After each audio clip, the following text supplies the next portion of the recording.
World War III update. What is going on in this world today? We as Bible believers know, but have you noticed now that the former scoffers, most of them aren't scoffing anymore? Now they're desiring to know these things that they neglected before. So the point of this video, its mission, is to connect current world events with Bible prophecies and a little bit of history as well. So here we go. Currently, Russia is bombing Ukraine. But here over in North America, you've only heard one side of the story, the narrative you desire to hear. Well, they're not telling you the real motive of why Putin is now doing what he's doing to Ukraine.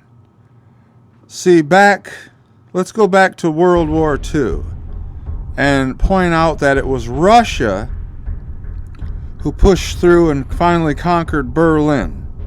And that's when Hitler didn't kill himself, he just escaped underground. Because they had so many underground tunnels there, it was ridiculous. He had more than one way of escape. Why would he kill himself?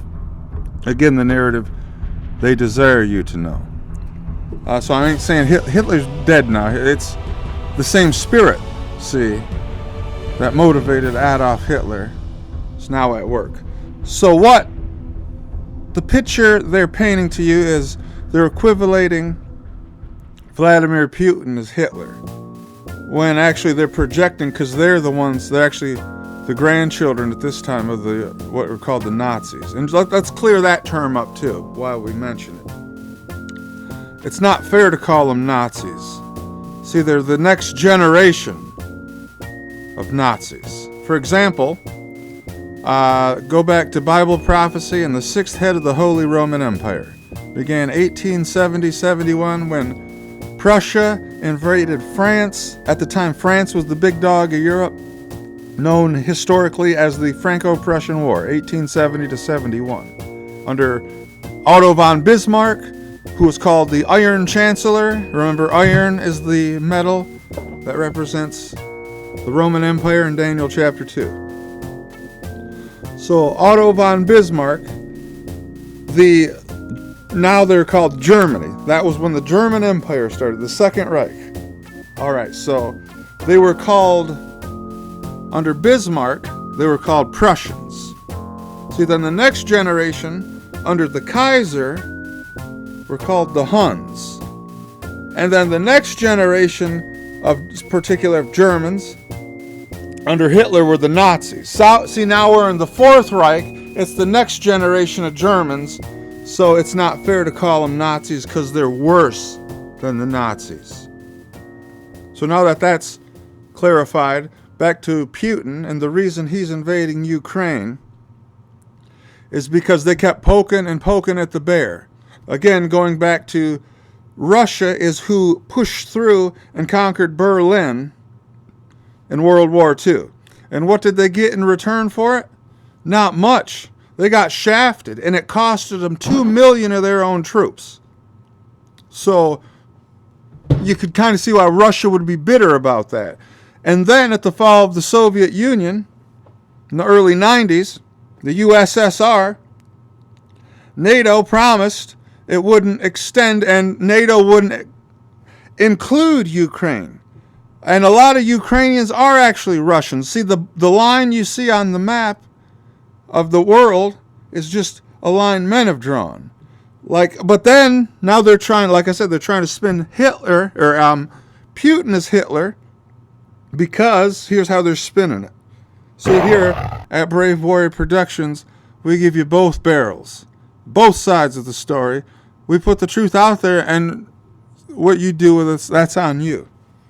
So when all these things come to pass, then you'll know it wasn't me speaking, it was the Lord speaking through me. All right. So again, NATO kept poking at the bear.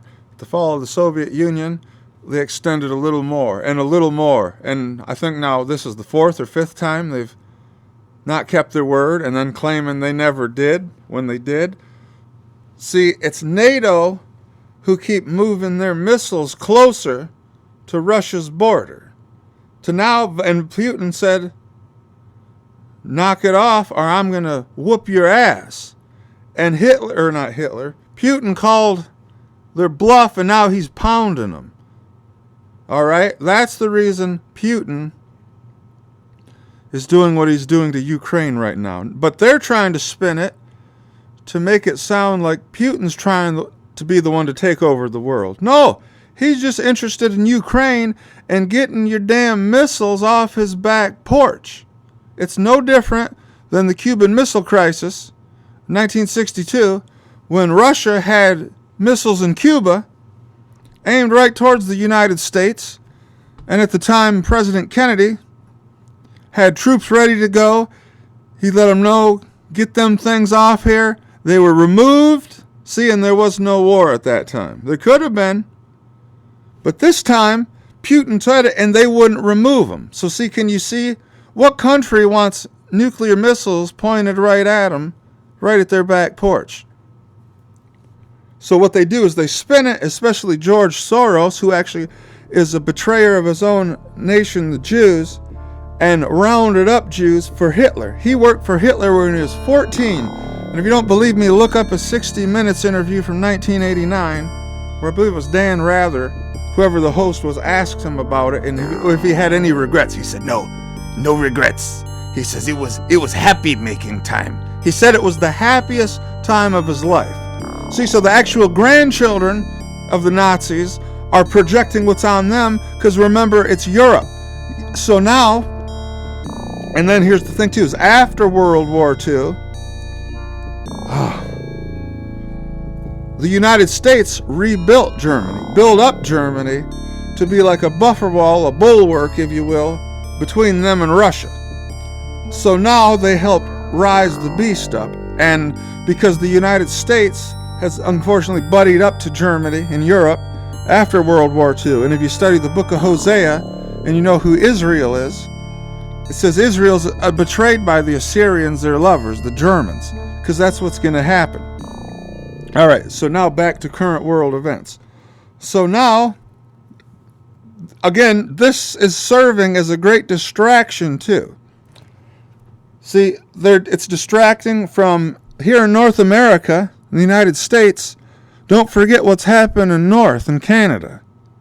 See, how many of you have been thinking about what's happening in Canada since this World War III stuff's kicked off and the nukes? Because that's all the news channels talk about, right? And they're hyping it. All right. So then, it's also a distraction from all the recently released Pfizer documents that reveal from the first 3 months of the vaccine, the actual death tolls and cancers and diseases, and I won't get into that now, but look that up. Look up the Pfizer vaccine. I guess it's like 30-some pages long of just the side effects, and the font is like microscopic from the doctor that I listened to earlier today. So, can you see now that Putin, once he takes Ukraine, he that's all he wants. He don't want no more. See, but they're trying to spin it as he's trying to take over the world. And if you don't agree with their narrative, then you're for Putin. Well, Putin ain't trying to cut your son's balls off and tell him he's a woman. Putin ain't, see what I mean? Putin ain't trying to do that. They are. And they don't like Putin because he ain't going along with the New World Order, world pervert agenda. It's more like a new pervert agenda to redefine what a family is. We won't go into that either because it's gross. You look that up if you'd like. All right, so keep your eyes on China and Taiwan. The thing with Ukraine is Ukraine really isn't a strategic position. See, that's why Putin ain't going any further. But see, Taiwan is a strategic position with its geographical location. All right, so watch Taiwan. Don't let what's in Russia distract from Taiwan. And the thing with China is they've also broke away from the new pervert order. I think I'll call it that now. That describes it better. The new pervert order, where because of them, China had the one-child policy for the longest time. And then they worked with China. It started in North Carolina, I think it was like 2016 under Obama, doing the gain-of-function research. That then they shut it down, and then they moved it to China, to Wuhan, where the virus came out. And through that, China worked with the United States to shut everything down, the whole planet. But since remember, China reopened first. Remember when everyone here was wearing masks like a true cult member? The billions in China were going to water parks and concerts. None of them were wearing masks. And it always boggles the mind. Why would you follow their example when they're the ones who caused it? Working with the Obama administration, of course. But, so China has, since America went down and they rose up, they said to the new pervert order, screw you and your one-child policy, and screw your pervert agenda. And so China's banned what's called sissy men. They only have masculine, strong leaders and role models for their children. We're over here in North America, you got a bunch of sissy boys thinking they're women. So sissy men have been banned in China. And China is now encouraging their citizens to have as much children as they can. So what I'm getting at is, see, the prophesied Russia-China alliance of Daniel 11:44 is coming closer and closer together because neither one of them are on board with Europe's new pervert order. And that sets up for the biggest clashing in the Middle East with the army of 200 million men. Wow. So that's a current update of today's events and World War III.